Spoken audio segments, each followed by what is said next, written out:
How can we not only survive, but thrive in the next 5 to 7 years? That's the question that I help companies and governments tackle every day. I've been doing it for 12 years in different locations, in front of different groups all around the world, both corporate and government. And of course, the biggest piece in this puzzle, and the one that we're all grappling with, and we have been already now for at least 10 years, in fact, much longer, depending on where you draw the lines, the big piece of the puzzle is technology. Technology, and we're all struggling with it.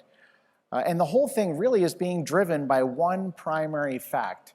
And the fact really boils down to just this one chart. What we're talking about is the cost of storing 1 terabyte of data. The cost of storing 1 terabyte of data. So back in the year 2000, the cost of storing 1 terabyte of data was about $17,000 US. What's it going to cost next year? Does anyone have any guesses? It's a large room, so it's not easy to take those suggestions, but the right answer is $3. And I know you've heard this probably many times before. You don't need someone like me to tell you this. But the fact is, just think about the scale. Think about the actual scale of what's happened. And by the way, it's not just data storage. It's data processing, data bandwidth, and data storage, all three. And those are the 3 pillars of technology. The cost structure is collapsing.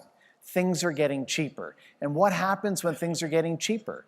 People use them more, right? And they find new applications and new things to do with it. And the whole thing grows and grows. And as that cost structure comes down, more and more applications emerge. And before you know it, we're truly in an exponential environment. And this is primarily the genesis behind the IoT, for example, the Internet of Things. People refer to it as M to M, right? Machine to machine. Estimates now that we're going to have north of 50 billion devices connected through the internet by the end of next year. Big data. Things are changing. And what was one of the early winners of the big data revolution? One of the early winners was predictive maintenance. You could actually put sensors for heat and vibration, for example, on a piece of machinery, and you can anticipate when it's going to go down and break. Which means you can fix it on your schedule rather than waiting for it to break unexpectedly and bring the entire line to a stop. Right? That was a huge innovation. And so we saw big applications in the manufacturing sector, and we saw applications in the mining sector. And of course, that led directly to the oil and gas sector. Right? And then after a while, we started realizing we could monitor our facilities. They call it facilities management. Even a room like this probably has hundreds of sensors measuring all sorts of different things. Right? One of the best examples of facilities management using sensors today is the Hudson Yards facility going up in New York City. Some of you probably have seen this. It's been going up for the last few years. It's 19 towers in total. A few of them are up already, but the whole complex won't open until 2022. But it's going to be the most residential, the most censored residential environment in the world when it opens. But of course, that won't last long, because soon there will be other projects that have even more. Right? So we see this exponential growth. Right? We've seen huge changes in the retail sector. Right? People talk about it as the Amazon effect, which affects your businesses directly because people are becoming accustomed to a higher level of service. A higher level of service even in the, not only in the B2B space, but also in the B2C space, right? People are expecting higher levels of service. So in the financial services sector, we've seen all these startups emerge providing new types of versions of existing business models, interacting with their customers in new ways, in different ways. And if you go over to the other side of the world in China, we've seen an explosion of mobile payments with things like WeChat Pay and Alipay, 50 times more mobile payments in China than we have in the United States. And they're literally reinventing financial services with entirely new concepts of what financial services is all about. But then you go back to the United States and you see that Apple is introducing a new credit card, which is a fascinating innovation, should be launching in the next month or two. And, as you all know, Facebook's launching a cryptocurrency. So it's become clear now that not only in this industry, but really in almost every industry around the world, the competitors of the future are going to be the technology companies. Of course, this isn't an exhaustive list, but between the United States and China, we got the big ones covered. So it truly is an exponential environment. And I'd like to speak just briefly about this notion of exponentials, and in particular, exponential thinking, because guys, it's counterintuitive. As human beings, we are hardwired to think in linear terms. It's how we think. It's how our brains are wired. It's very hard. Look, guys, I do this full time. I've been doing it for a dozen years. I still have to coach myself to say, no, it's not 10% more. It could be 10 times more. Or what if the software was 100 times as powerful as it is today? Or maybe the better question is, which one of my competitors would use the technology if it cost 1/10 what we're paying for it, right? And so we start to see these dichotomies. So one of the most, probably the biggest, or one of the biggest examples of exponential progress in recent years has been the Human Genome Project. And again, you've heard this story too, but think about the scale. This is incredible. So the Human Genome Project was started in the year 1990. That's when they started it. And 7 years later, they'd completed a grand total of 1% of the project. In 7 years. And so all the pundits come out in full force. They're on the evening news saying, my gosh, we're going to need another 700 years to finish this thing. Took 1%, 7 years. Of course, that's not what happened. And some people knew it. Some people understood the concept of exponential thinking. And an example of that is Ray Kurzweil. Some of you might be following Ray Kurzweil. I've been following him for years. He said, listen to this. He said, if we're at 1%, we're almost done. Think about that. If we're at 1%, we're almost done. He said, if we're at 1%, we're halfway there. How is that possible? So if something is scaling at 100% per year, so that means it's doubling every year, okay? How many years does it take to get from 1% to 100? It's only 6.5 years, right? The first year, 1 to 2, to 4, 8, 16, that's 5 years. 32, that's the 6th year. Or 64 is the 6th year. And 7th year, you're over the top. 6.5 years to get from 1% all the way up to 100. And that's exactly how this played out, by the way. In fact, they finished it a little bit ahead of schedule, which means it was scaling at slightly more than 100% per year, right? That's unbelievable. And that's how technology advances, right? Traditional businesses have always advanced along a mostly linear line, but exponential technology evolves along an exponential line. And so we see this playing out in the technologies. This is a graph of a whole bunch of different technologies that have come online, let's say in the last 100 years or so, and you can see their propagation curve. How fast do they saturate the market from the point where they're first incepted to maybe they get to like 80% adoption rate. That's kind of a good measure of broad market adoption, right? And you see that those lines are just getting steeper and steeper and steeper. That's because technology evolves along this exponential curve. And this is very scary for executives. Guys, I travel all over the world. I've seen so many different industries and executives within those industries, and many of them are terrified. They're scared because of the impending change. There was a study that came out recently out of Washington University. 40% of S&P 500 companies will no longer exist by 2026. That was their prediction. And I don't know if that will happen. It sounds pretty crazy. But let's think for a second, what if that did happen? And this is, guys, this is the center of my message. It's right here, okay? Most executives are terrified. Okay? Their first instinct is to go on defense and say, who's going to eat my lunch? Right? That's what they're worried about. Who's going to come in and steal my business? Who's going to come in and steal my revenue? Right?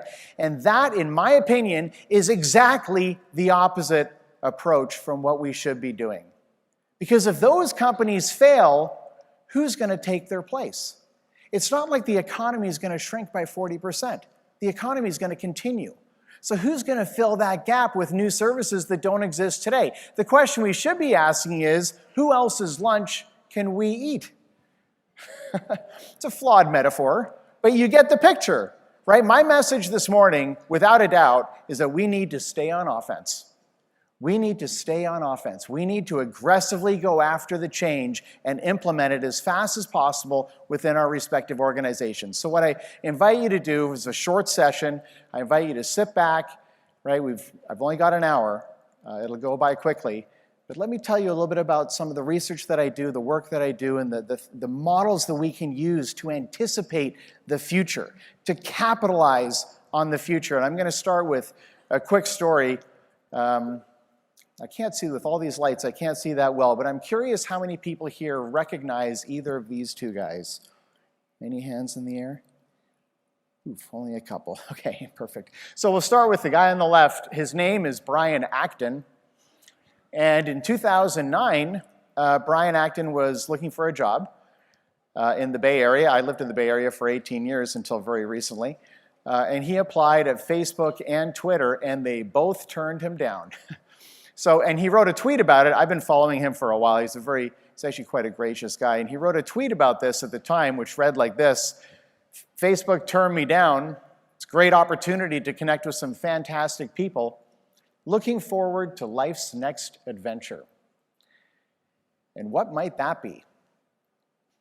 Well, he got together with a friend of his and started WhatsApp, which they grew. That's right. They grew this thing over the course of 5 years, and sold it to none other than Facebook for a cool $19 billion. So, I'm bitter. It's a lot of money. It's a lot of money. I'm 48 years old. He's a lot younger than I am. Anyway, so again, the pundits come out in full force, right? They're on the evening news. This is how the media cycle works today. And turns out there's a lot of interesting ways you can look. This was a record-breaking transaction. I mean, it was unbelievable. Anyway, one of the ways you can look at the transaction is that at the time of the sale, WhatsApp had 55 employees. So by that measure, Facebook paid $345 million per employee. That's amazing. Another way to look at it is that at the time of the sale, WhatsApp had approximately 450 active monthly users. So by that measure, Facebook paid $42 per user. Either way, it's a lot of money. Maybe the most interesting way to look at this transaction, again, 5 years. 5 years ago was 2014. For me, that feels like yesterday. I mean, it's amazing how fast that goes, right? Over the course of 5 years, 55 employees managed to engage over 450 million active monthly users. That's incredible. Think about it. 55 people did something that touched the lives of 500 million people in 5 years.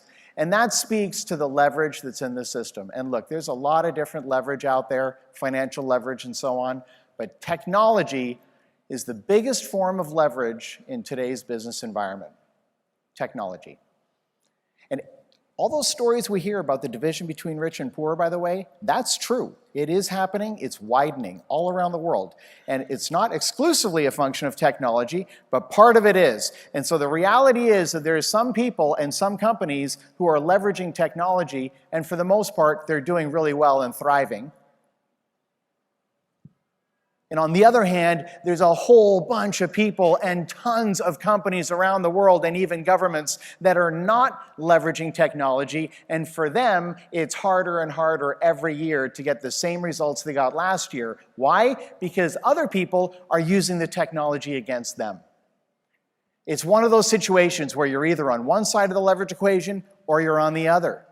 Right? We have to run towards it, even if it's intimidating, even if it's expensive, even if it means we might lose some money, because innovation at the end of the day is a function of budgeting failure. You need to have a budget for trying new things, which implies they may not work.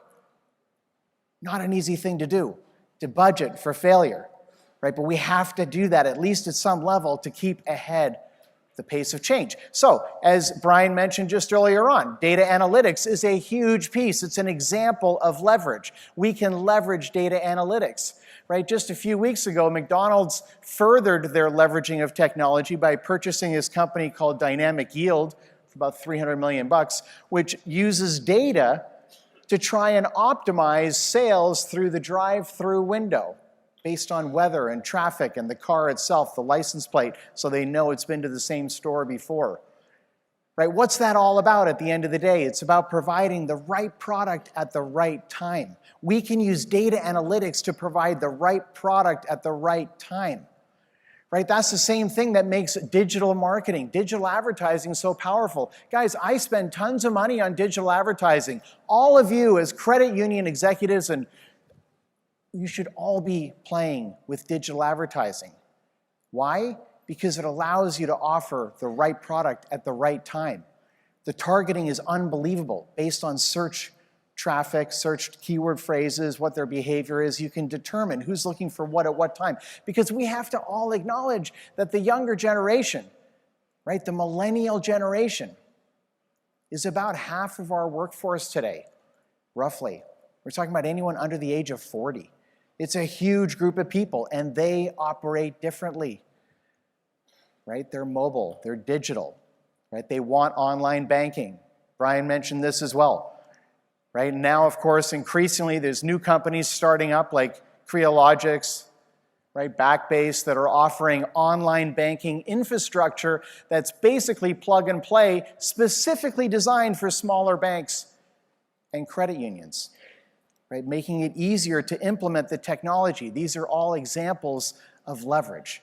Right? This is technology leverage. Right? We have to use this wherever we can. Now, there's two technologies in particular that I want to take a look at. Again, we can leverage technologies. So which other ones can we look at? Well, I want to dig a little bit deeper into machine learning, artificial intelligence, right? And secondly, I want to chat briefly about blockchain. But let's start with artificial intelligence. Now, just to start off with, people always ask this question. They're like, what actually constitutes artificial intelligence? Because in many cases, we're just talking about good analytics. There's nothing wrong with that, by the way. But what's the delineation between good analytics, say good algorithms, and artificial intelligence? Well, basically, most people agree that it comes down to two factors, and the first is that you assume that it's going to include some level of human comprehension, right, number one, and number two, which is more important, is it has to have the capacity to learn. That's the point, right? Artificial intelligence has to be able to take in more data and improve as a result of that new data, so it gets better and better over time. So, what was the early winner in artificial intelligence? Remember, in big data, the early winner in big data was predictive maintenance. Right? So artificial intelligence, the early winner in artificial intelligence was these recommendation engines. Right? We see this on Amazon and all sorts of different stores where they're recommending other products we might like. If you're watching movies on Netflix, right, it's suggesting movies. It's artificial intelligence. It's learning about you. If you listen to songs on Pandora, it's learning about you. What's that doing, by the way? It's providing the right product at the right time, in a way that's even better than just basic analytics, because it's learning along the way, right? This, at the end of the day, this is all a function of predictive analytics. And what are people using it for? Well, in any normal industry, you would refer to it as understanding the customer journey. I know that in this industry, you're understanding the member journey. But that's the whole point. How do you understand where people are? What are they doing? What does their life look like at that moment in time? I read one blog post a while ago about a credit union, and all they did, the simplicity is deceptive. It's incredible to me. All they did with their different branches is made sure that the POP advertising, the signage in the branch, matched roughly the breakdown of sales products that were sold in that particular branch. And of course, every neighborhood being different, they all had a slightly different mix of products like mortgages and financial services and so on that were being offered in that particular branch. Just based on that realignment, they increased sales overall by 10%, just by having the right product at the right time. The power there is immense to improve operations. So what's another application of artificial intelligence? Well, a lot of it is in the image and object recognition space. And there's fascinating applications from that as well, right? We see applications in advanced manufacturing. We see fascinating examples in medical imaging. And of course, it plays a critical component in autonomous driving. And this is important for anyone in financial services because it affects the level of car loans coming. And I want to talk to you briefly about this, but probably focusing on this more than any other single topic. This is fascinating. So follow me on this. Where are the most obstacles? Think about an autonomously driven car. Where's the environment that has the most obstacles? Well, it's in the city. In the cities, that's where you have the most unpredictable obstacles you have to account for. So who's winning in that space? Well, Google's Waymo has definitely been doing a lot. They've been driving cars for about a decade. They have about 7 million miles of data, right? But then you have Tesla. Tesla has about 1 billion miles of data. Data. What's the number one ingredient in machine learning? Data. Why did Facebook pay $19 billion for WhatsApp? Data.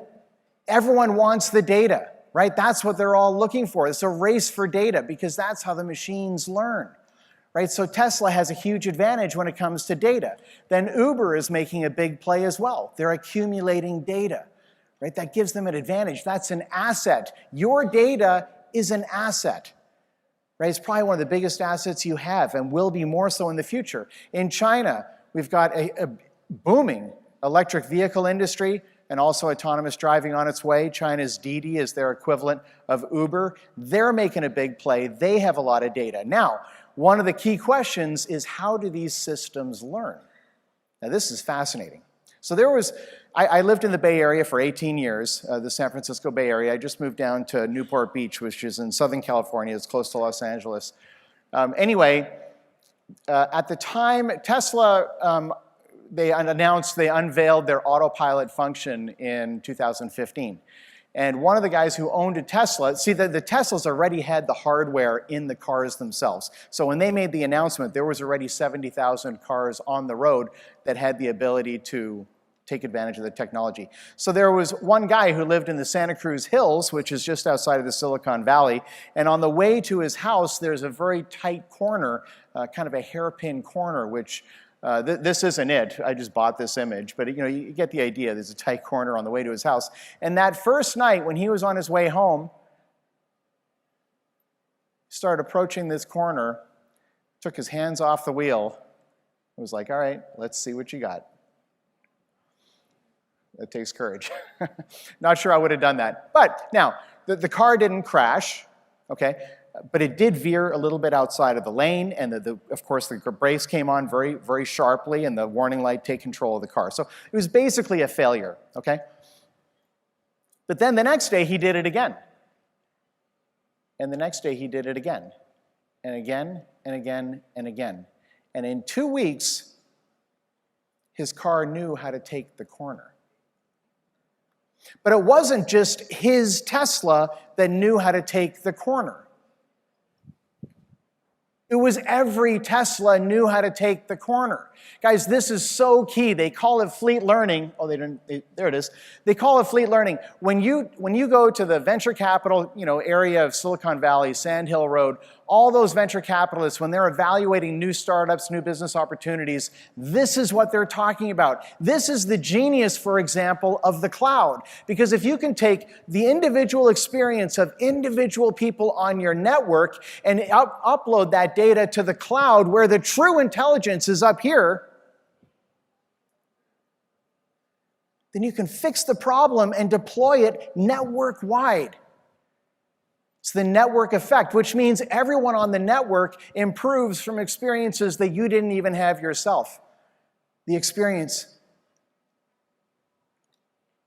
was made by somebody else. Guys, do you understand? This is so key. This is why it's accelerating. This is the nature of exponential. This is what technology allows, right? This is why the whole thing is moving so quickly.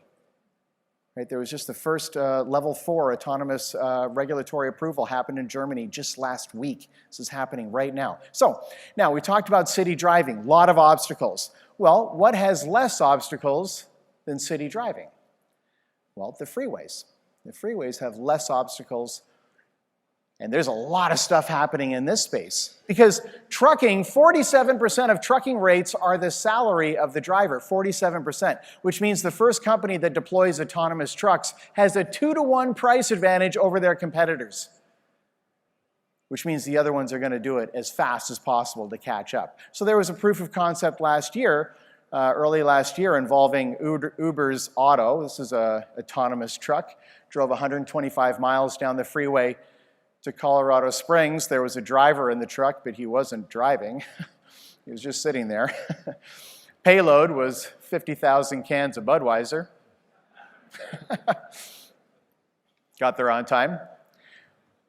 There's a pilot happening right now with USPS, the United States Postal Service, and it's happening across Europe, all over the place.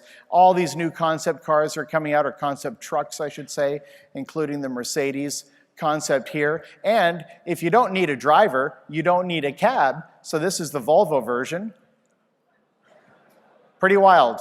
Pretty wild. Guys, this is happening right now. By the end of this year, someone's going to approve level 4, level 5, I'm convinced, hub to hub. That's my guess. I might be wrong. But one state in the United States, I live in the US, so my kind of awareness of the regulatory environment is better there than it is in other places. I would be willing to bet that some state will legalize level 5 hub-to-hub long-haul trucking by the end of the year. We'll see, but it's coming quick. Now, what has less obstacles than the freeways?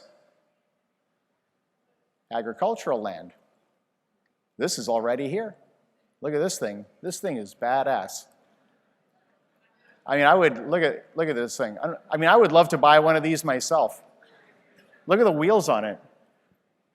I mean, this thing is incredible. Like the combines in Iowa, a lot of those are satellite driven today, because you can map your property down to the square inch, turn this thing on at 2 o'clock in the morning when it's cooler outside, less stress on the plants, have them run the job, you're still sleeping. It's pretty wild, right? And that's happening as well in the mining area with these autonomous trucks. So really, we're just waiting for regulatory approval. That's the bottleneck in the system right now. But turns out that's only half the story, because while the autonomous car situation is evolving on one side, we've got the transition from gasoline to electric on the other. Now, the average gasoline car, they call them ICE cars for internal combustion engine, ICE cars, the average ICE car has 2,000 moving parts. The average electric car has less than 100 parts. That's a 95% reduction in parts. Imagine how that changes the supply chain. And what's the most expensive part of all? It's the battery pack. And we know how the cost of the battery pack is dropping. In fact, we also know the point at which a battery car, an electric car, is effectively cheaper than a similar functionality ICE car, and it's the blue line on this chart. So it's an estimation. It depends on if it's a premium car, an economy car, it varies. But we kind of have a pretty good idea of at what point will an electric car be cheaper, just cheaper overall than an ICE car, and you can see where it crosses the line right here for about 2023. Right? So that's coming quick, and that doesn't even account for the fact that electricity is 80% cheaper than gas on a per mile basis. It's amazing. These things are incredible. So what it looks like is that we really have a lower cost of ownership of electric vehicles probably starting 2021, 2022. That's 2 or 3 years from right now. So who's got the advantage in electric cars? Well, of course, Tesla's made a big play.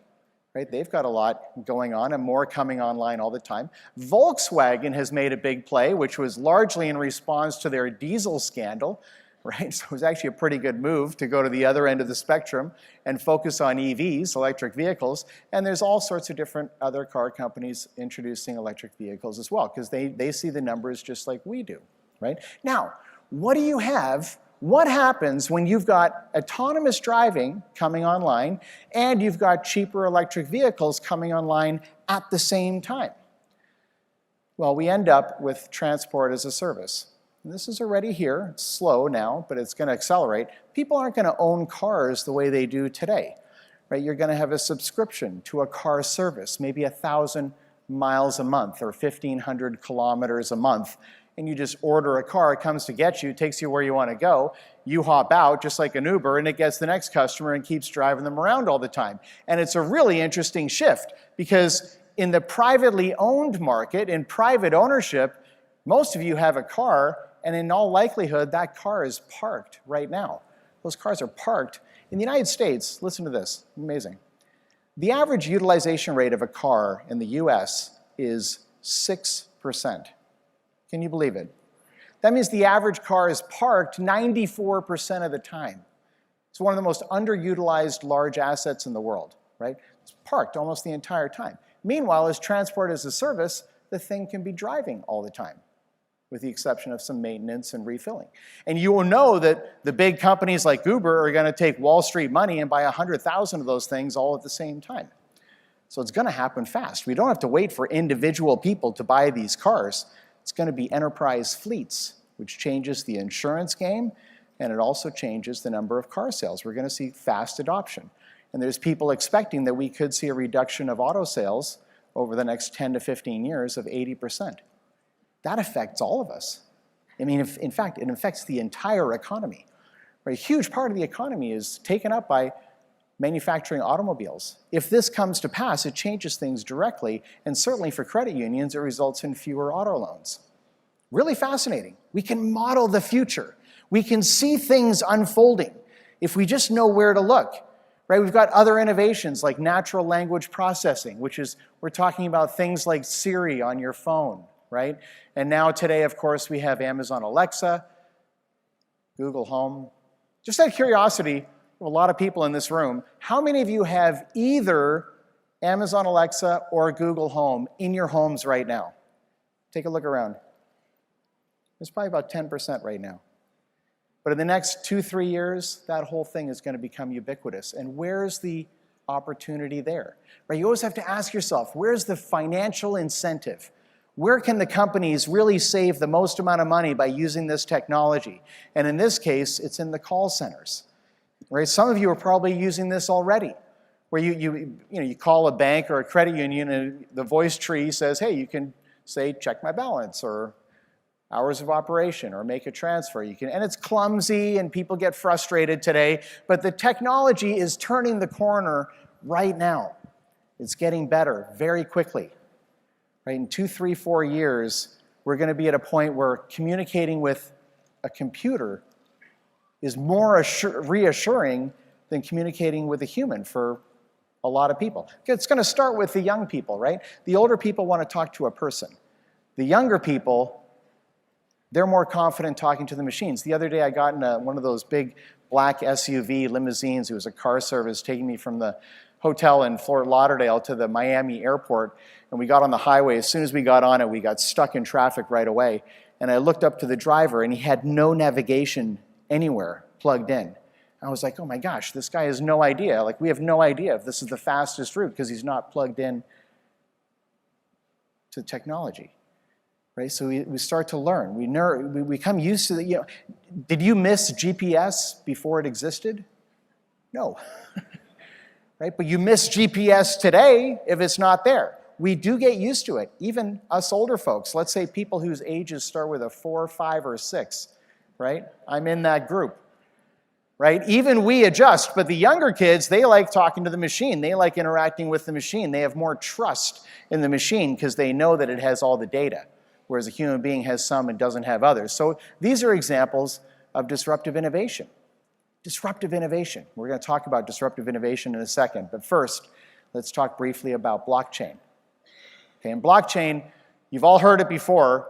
For anyone who might not know, it's the technology behind Bitcoin. I'm not going to talk about Bitcoin today, but although it is up 300% this year, so.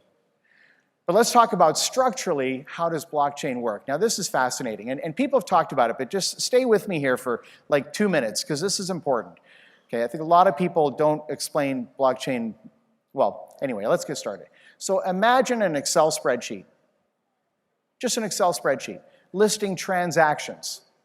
Okay? But instead of that spreadsheet being on just one computer, it's actually on hundreds or thousands of computers simultaneously, and they have to agree through a consensus mechanism that they all have the latest and most accurate version. Well, that makes it really, really hard to hack. Because you can't just hack, see all those servers, they're called nodes. Okay? So you can't hack one node and get away with it. Because as soon as you make a change, everyone will know, oh, that's been a change, that one is false. Right? So you would have to hack 51% of the nodes simultaneously in the exact same way at the exact same time, all successfully, in order for the hack to work. Right? It's a decentralized ledger. Now, it gets even better than that. It gets even better than that. Because every new, this is the essence of blockchain right here, every new block that's added to the chain of previous blocks, okay? Every new block has a summary of the old block in it, right? Which means that once something is on the blockchain, you can't ever change it anymore because you would have to hack every subsequent block on 51% of the nodes all simultaneously, all successfully in order for this thing to work, right? So it's an immutable record, okay? And the bottom line is when you do that, by the way, no one has ever successfully hacked the Bitcoin blockchain since 2009. People have hacked wallets and exchanges. We've heard that in the news, okay? People have lost money because wallets have been hacked, for sure. But the actual Bitcoin blockchain itself has never, and everybody has tried. Everybody. I mean, everybody has tried. And no one has successfully hacked it. So at the end of the day, if you want to understand blockchain, you can do it in 3 words. Blockchain automates trust. It's just a software architecture. It's just a way of recording transactions, but it's done in a way that makes it almost impossible to hack, which means you don't have to hire someone to maintain that level of security and confidence. You can be confident in the software architecture itself to keep track. In other words, it allows you to do business with people you don't trust, and you're okay, because you know that the way the transactions are recorded can't be hacked, right? So there was a proof of concept with blockchain about a year and a half ago now, involving 88 bales of cotton. And those bales of cotton were manufactured, produced in Texas, and they were shipped all the way to China. And all the specifics of that order were uploaded to a private Ethereum blockchain using what's called a smart contract. Okay, smart contract is just a contract that has if-then statements in it. So if this happens, do that. If it doesn't happen, go here. And then if there's another decision, and you have all these, it's just all the permutations, every way the order could play out. It's just a little piece of software code, right, that includes all the different ways the transaction could unfold, and it has the prices and the terms and everything else. Then, when the cotton got to China and was transferred to the new owners, delivered to the new owners, and those barcodes were scanned, that automatically transferred ownership and released payment. Right? It all goes according to the smart contract. So if you want to understand smart contracts, imagine wills and contracts that execute themselves. Right? They're wills or contracts that execute themselves. But this has big implications for supply chain. That's actually, so what's the early winner? Remember, early winner of big data, predictive maintenance. Early winner of artificial intelligence, recommendation engines. Early winner of blockchain, supply chain management. Supply chain management. Because think about that transaction. You've got the producer who's in Texas, you've got a trucking company to go to the port, now you've got a loader, that's a different company, there's customs clearance at that point. And then you're on the ship, there's probably a half a dozen companies involved in that, and then there's offloading, another customs clearance, trucking. So these transactions quite often have 6 or 10 or even 15 companies involved. Right? Well, if you do it using blockchain, all of those individual players could be maintaining individual nodes on their private network, right? They have to agree through a consensus mechanism. So every time an order is uploaded, they can all see it uploaded and say, yeah, this agrees with what we want. This is exactly what we agreed to. So at that point, they're connected through the blockchain. And if you can pay for the merchandise at the end with some sort of a cryptocurrency, you can eliminate the banks altogether. It's huge implications. Huge implications. It's going to take a while for it to propagate. There's all the just POCs, proofs of concept and pilot programs today. Not that many people have deployed, but we're starting to get deployments. Same thing's happening if you're in the automobile industry. All those parties can be connected through a private blockchain. If you're in the real estate industry, all those people can be connected through a blockchain. This applies to almost every industry. And of course, as credit unions, you finance them all, right, in many cases. So it's good for you to know what's happening, right? There's startups that were tracking diamonds originally from from the mine all the way to retail to avoid blood diamonds and things. Ended up being a super popular, people really liked the service, so now the same company is doing it to track pharmaceutical medication. It's being used to track GMO foods through the supply chain. It can be used to track real estate ownership and title, and I think there's a huge opportunity there within the financial services industry to use a blockchain-based system for title insurance, which is a huge issue in the United States, less so in other countries, but there's an opportunity nonetheless. And there was a collaboration not long ago involving Accenture and Microsoft, which involved using blockchain to give digital identity to refugees, mostly Syrian refugees, so they could, with nothing more than a cell phone, it's a biometric database, so with nothing more than a cell phone, they could prove who they are and where they come from. I understand a lot of credit unions are making big inroads in refugee populations, which is a perfect fit for the mission of credit unions to begin with.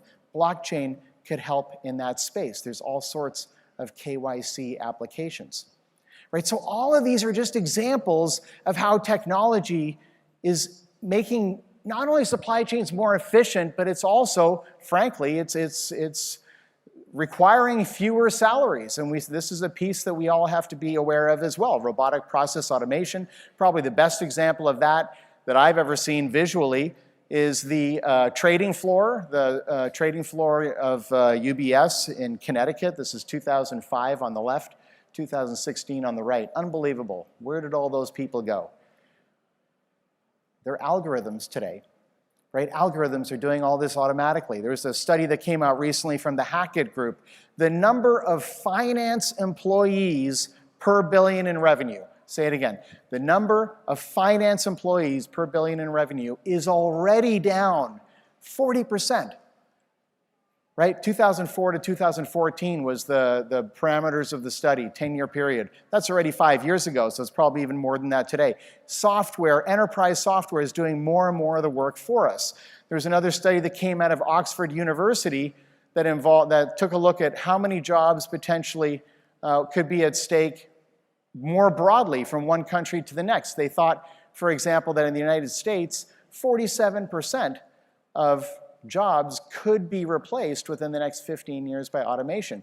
And that number, 47% is pretty high, right? But that was even lower than other countries like China at 77% and India at 69%. Really amazing. And there's all sorts of models online about which jobs are most affected. I'm not going to say one model is better than the other, but I found this one recently which lists some of the jobs that are most affected. And number one on that list is loan officers.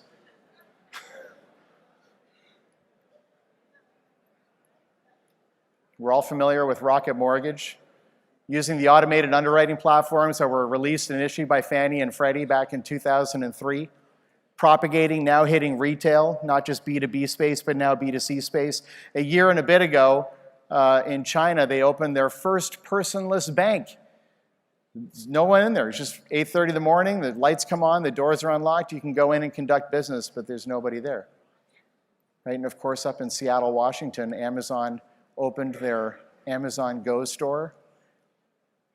They want to open 2,000 more of them. So there's some models, again, models that we can use to predict the future, and here's one. And anytime you talk about a model, you're always making generalizations, which means there's always exceptions, and I acknowledge that right off the bat. But these are brain experiments. These are thought experiments to help us understand what's happening, right? To help us contextualize what we're in the middle of. And so if you think broadly in the economy, really all jobs fall into one of two primary buckets.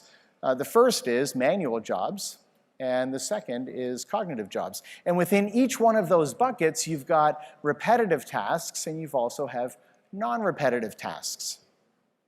So it's reasonable to assume, right? It's reasonable to assume that the repetitive manual jobs will probably get replaced by robotics at some point in the future. We don't know exactly when, but at some point in the future that's likely to happen. And the repetitive cognitive jobs are likely to be replaced by algorithms or artificial intelligence in the years ahead, right? And so it's in the non-repetitive places where we need human beings, whether they're agile or creative. Almost all the jobs of the future involve primarily creativity and relationships. But according, if you kind of superimpose this model over the previous study, it would suggest that 47% of the jobs, at least in America, are repetitive in nature, and that depends from one country to the next. But we've seen this sort of thing before, and it hasn't turned out the way we expected. One of the best examples of that is the ATM machines, which were introduced in the 1980s. And everyone was thinking, oh my gosh, all these cashiers are going to lose their jobs, right? They're all going to, but that's not what happened at all. In fact, the number of tellers in banks, credit unions, actually continued to increase, albeit at a slower rate, but it continued to increase after all that time. How is that possible? Now here, this is very interesting for all of you as executives of credit unions. Think about this for a moment. Because the simple deposits and withdrawals were automated through ATMs, it required fewer tellers per branch to open a branch, right? What does that do? That lowered the break-even point of when is it worthwhile opening up a new branch. So as a result of ATMs coming in, the monotonous repetitive tasks were dropped, requiring fewer tellers per branch. That allowed banks and credit unions to open more branches in more neighborhoods. 30 years ago, the branches were always only in the city center, downtown. Today, almost every neighborhood in a strip mall, you can see bank branches and credit union branches, right? And meanwhile, the tellers that remained were doing more strategic activities, right? That's the model. Right now, there's examples on both sides, right? Another example is the travel agents. There, it worked out exactly the opposite. So as online usage went up, number of travel agents went down. Right? So we see the two different correlations. So we have to ask ourselves with new technologies, can we expect something like travel agents, or can we expect something like bank tellers? Right? The bottom line is these are examples of disruptive innovation. It's what we need to be thinking about. Right? We as leaders, this is our job to be thinking about these things and planning and seeing ahead, seeing where the opportunities are, seeing where the changes are. And listen, there's two types of innovation. There's incremental innovation and disruptive innovation. So incremental innovation is when you make things just a little bit better, year after year after year. Right? In cars, perfect example, 2019 model, 2020 model, 2021, just gets a little bit better every year. And incremental innovation is incredibly powerful. We are optimizing our planet with incremental innovation. But that's not what we're talking about here. We're talking about disruptive innovation. Disruptive innovation invalidates existing business models. Disruptive innovation invalidates existing business models. It tends to come from the sides. It doesn't come from the center. Incremental innovation comes from the center, the specialists, the scientists, the experts. They make things a little bit better. Disruptive innovation comes from that's why people are caught off guard. Smart, well-paid, educated executives all around the world getting caught off guard by disruptive innovation. It happens because it comes from the side, right? So you have these obvious examples where Apple disrupted the music business, right? Then they disrupted the phone business. And then, of course, Google disrupted the phone business as well with their Android operating system. Disruptive innovation comes from what I refer to as adjacent markets. Adjacent markets, right? So what's an adjacent market? Think about who's your biggest supplier. Who else do they sell to? That's an adjacent market. Right? Think about your biggest customers. Who else do they buy from? That's an adjacent market. Okay, so if you have different industries that are kind of side by side, but they're not really related, but they overlap in certain places, the disruptive innovation tends to come from those overlaps. It comes from the side. That's why people get caught off guard, right? So you get all these other examples where Facebook disrupted the SMS business. And of course, that's what WhatsApp did as well. That's what Snapchat is doing. LinkedIn disrupted the recruiting business. These are adjacent markets, right? Amazon disrupted the book business with their Kindle e-reader. Uber is getting in the food delivery business. These are adjacent markets, right? Amazon's getting into grocery. That's an adjacent market. These are getting into the car business. No one would have believed this 10 years ago, 15 years ago. Today, they're the biggest competitors. They're the biggest threats to the car business are these technology companies, right? Facebook wants to use these planes are insane. They're solar-powered planes that fly at 70,000 feet. They can stay up there for months at a time, delivering internet access to the people below. They want to get into the ISP business, internet service provider business.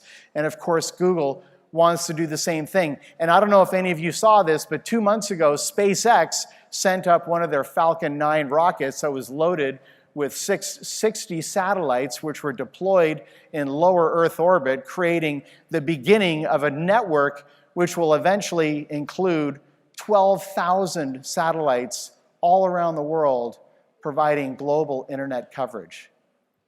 Imagine. Disruptive innovation comes from the sides. Perfect example. Perfect example. What's the cutting edge? What's the cutting edge of nutritional supplements? Just think about it for a second. What's the cutting edge of nutritional supplements? It's in horse racing. That's where they test the latest supplements many times. Not always, but many times. Why? Because it's less regulated. You got $1 million on a horse, he's not quite good enough to win. So you start testing. That's where they tested creatine. I take creatine. Some of you probably take creatine. That started in horse racing. That's where they tested D3. That's where they tested the impact of zinc loading on testosterone. That all started in horse racing, right? What's the cutting edge of online marketing, digital marketing? Guys, it's in porn. It is. It's in gambling. It's in those side communities that no one wants to look at. That's where they test the latest wireframes and lead magnets and conversion funnels. It happens from the sides. And then when they see that it works, it starts to migrate in. It's a consistent pattern, right? Disruptive innovation comes from the sides, right? And I'll give you one more model and then we'll close off. We'll be done in 5 minutes. And think about your questions because we've got a few minutes set aside to take a few questions. And I'll also be here for the remainder of the conference. I love meeting with people, answering questions, hearing comments, suggestions. So please think about what you're curious about. But let me give you one more model. And it's so fascinating how this stuff works. So disruptive innovation tends to, not always, tends to cater to the least profitable market segment first. So think about your least profitable, those customers, they're such a pain in the neck. They have no money. What do they want? What do those people want? Right? They want a cheaper, simpler solution. Simpler, less expensive solution. That's what they want. But what do we all do? And it's not just this industry. It's every industry in the world. We focus on the most profitable market segment. And there's nothing wrong with that. That's where the money is. That's where the profit is. Guys, we said at the beginning, innovation requires budgeting failure. You need to have a source of gross profit so that you can do innovation. The two go hand in hand. Right? You need those high-end products, those service packages, the areas where you can make good money. You need that because that's what's going to fuel the disruptive innovation down the road, right? But what do we all do? We all focus on that high-end group trying to sell the high-end products, and who gets left behind? It's the people at the bottom. It's the people at the bottom. That's where disruptive, and you can once a month on a Friday afternoon when things are slow, you can have a meeting with your top people and brainstorm these sorts of questions. You'd be amazed how fast I do these strategy sessions. It's incredible what you can get done in half an hour just to be aware of what's happening. So when I do these sessions, I quite often tell people, look up, look down, look side to side, right? Look up. That's where the profit is. Right? You need that gross profit. You need it. So how can you do higher end service packages? Do more for your customers, right? But at the same time, look down. That's where disruptive innovation comes from, the least profitable market segment. And finally, look side to side. Those are the new revenue opportunities, right? Those adjacent markets. That's what we're talking about. That's what we mentioned at the beginning. Who else's lunch can you eat? How can you get into someone else's business?